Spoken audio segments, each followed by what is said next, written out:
Bismillahirrahmanirrahim. Assalamualaikum warahmatullahi wabarakatuh. Saya Windy Ariansa, NIM 10516057. Perwakilan dari kelompok 10 akan menjelaskan sedikit tentang makalah kami yang berjudul Sejarah, Perkembangan, dan Dinamika Islam di Thailand atau Petani dan Malaysia.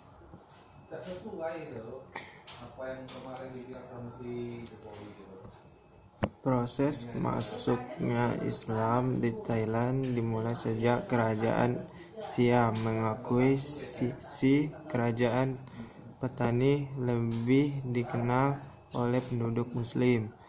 Thailand sebagai petani Darussalam. Perkembangan Islam di Thailand semakin pesat saat beberapa pekerjaan Muslim dari Malaysia dan Indonesia masuk ke Thailand pada akhir abad ke-19.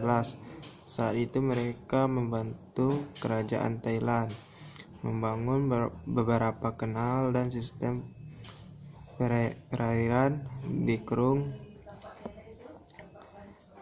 menakohon prinsip Bangkok pusat dakwah terbesar di Islamic Center Ramkhamhaeng. Hampir semua aktivitas keislaman mulai dari pengajian, layanan pernikahan sampai dengan pasar makanan bisa ditemukan di sini. Salah satunya orang yang berjasa di bidang sertifikasi makanan halal adalah Winay Dahlan, cucu dari Ahmad Dahlan, yang sudah di puluhan tahun tinggal dan menjadi warga Thailand, yang menjabat sebagai direktur dari Hal Center Universitas Chulalongkorn, yang giat melakukan promosi mengenai makanan halal ke seluruh dunia.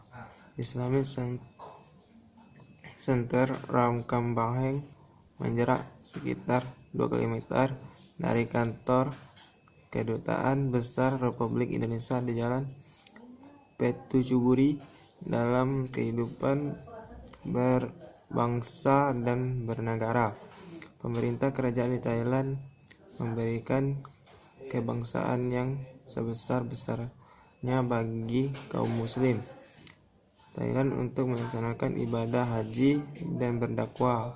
Di Thailand juga tumbuh kegiatan-kegiatan bagaimana yang diadakan oleh beberapa kegiatan Islam seperti pengajian bapak-bapak dan ibu-ibu, TPA atau TKA, dan kajian mingguan mahasiswa adalah beberapa kegiatan rutin yang dilaksananya.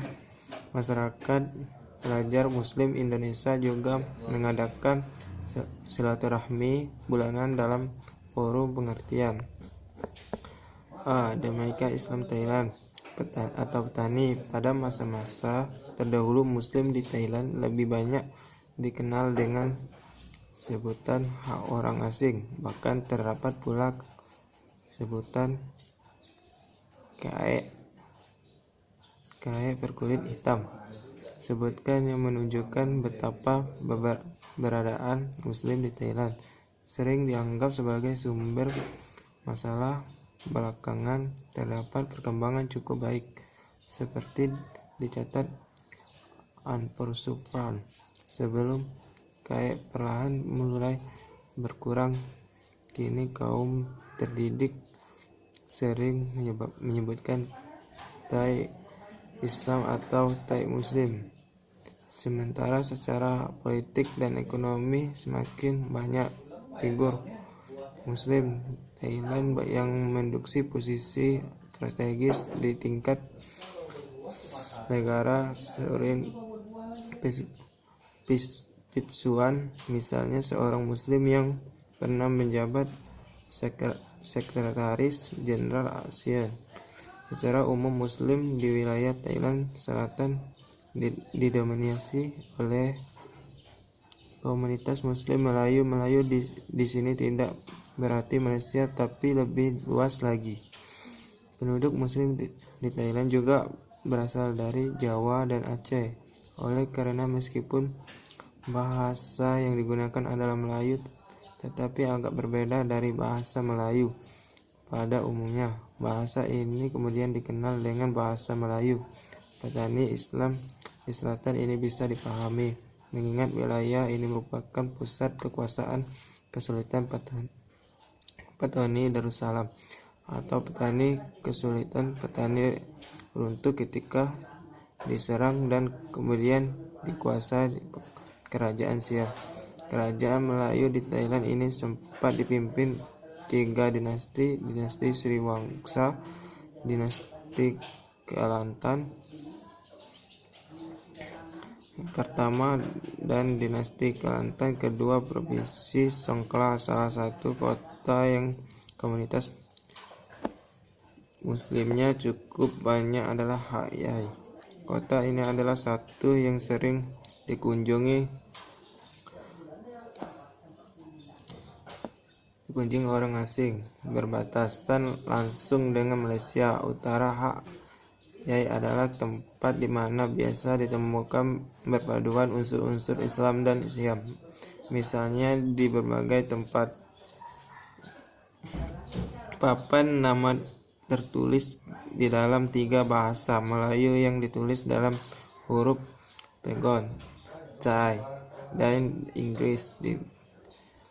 Di kalangan Muslim Hat Yai, kesadaran identitas sebagai Muslim demikian tinggi. Kawasan-kawasan terbentuk didominasi kelompok Muslim, sementara kawasan lainnya didominasi orang Siam, orang kita dan orang Siam. Untuk membedakan komunitas Muslim, komunitas Buddhis, ketika menyebut Siam,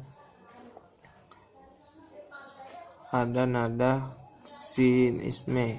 Kelihatan jelas bahwa Muslim petani belum bisa melupakan memori serangan pekerjaan Siam atas kesulitan petani. Di sejarah perkembangan Islam di Malaysia, tidak ada dokumen yang lengkap mengenai kedatangan Islam ke Malaysia, menyebabkan kemunculan sebagai teori tentang kapan dan di mana Islam petani dari menyebar pertama kali di negara ini. Azmi berpendapat bahwa Islam pertama kali datang ke Malaysia sejak abad ke-17. Pendapat ini berdasarkan pada sebuah argumen bahwa pada pertengahan abad tersebut pedagang Arab Islam telah sampai ke gugusan pulau-pulau Melayu, di mana Malaysia secara geografis tidak dapat dipisahkan darinya. Para pedagang Arab Muslim yang singgah di pelabuhan dengan Indonesia pada paruh ketiga abad tersebut, menurut Azmi, tentunya juga singgah di pelabuhan dengan di Malaysia. Selain itu, Majul mengatakan bahwa Islam pertama kali datang di Malaysia sekitar abad ke-15 dan abad ke-16. Kedua pendapat lain, baik Fatimi maupun Majul, juga dapat diterima karena ada bukti yang lebih kuat yang menunjukkan bahwa Islam telah tiba jauh sebelum itu, yaitu pada abad ke-3 atau 10. Pendapat terakhir ini didasarkan pada perampuan batu nisan di Tanjung Inggris Kedah pada tahun 1965. Pada batu nisan itu tertulis sama Syekh Abad Al-Qadir Ibnu Usain Shah yang mengangkat pada tahun 29 Hijriah atau 940. Menurut sejarawan, Syekh Abad Al-Qadir adalah seorang dai keturunan Persia. Pertemuan ini merupakan suatu bukti bahwa Islam telah datang ke Malaysia pada abad ke-13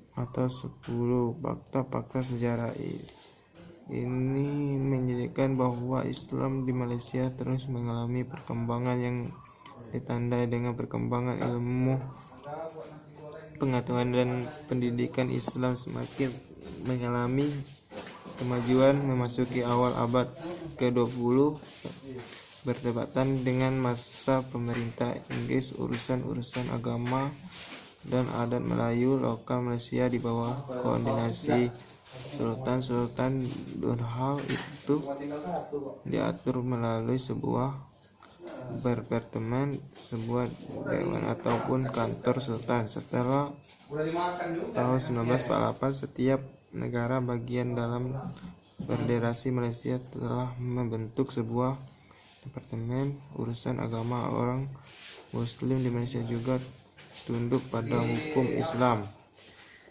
yang diharapkan sebagai hukum status pribadi dan tak tunduk pada yurisdiksi pengadilan agama, mahkamah syariah yang diketua hakim agama. Bersamaan dengan itu juga ilmu pengetahuan semakin mengalami perkembangan dengan didirikan perguruan tinggi Islam dan berbentuk fakultas dan jurusan agama. Perguruan tinggi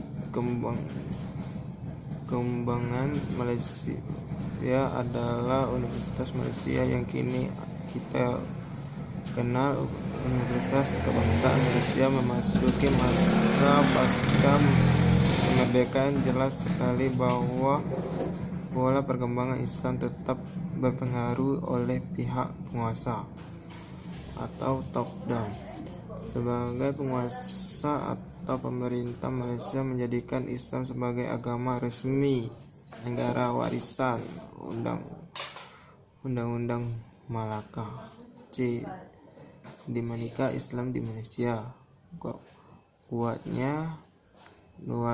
Kuatnya nuansa dan etos Islam di Malaysia dapat ditunjukkan dengan melihat kenyataan bahwa dibandingkan dengan sejumlah negara yang punya jumlah penduduk Muslim dan non-Muslim dan hampir seimbang, hanya Malaysia yang memberikan banyak tekanan pada simbol-simbol lembaga dan pengalaman Islam. Kenyataan ini dapat dilihat terutama sejak kebangkitan Islam di Malaysia yang berlangsung sejak tahun 1970-an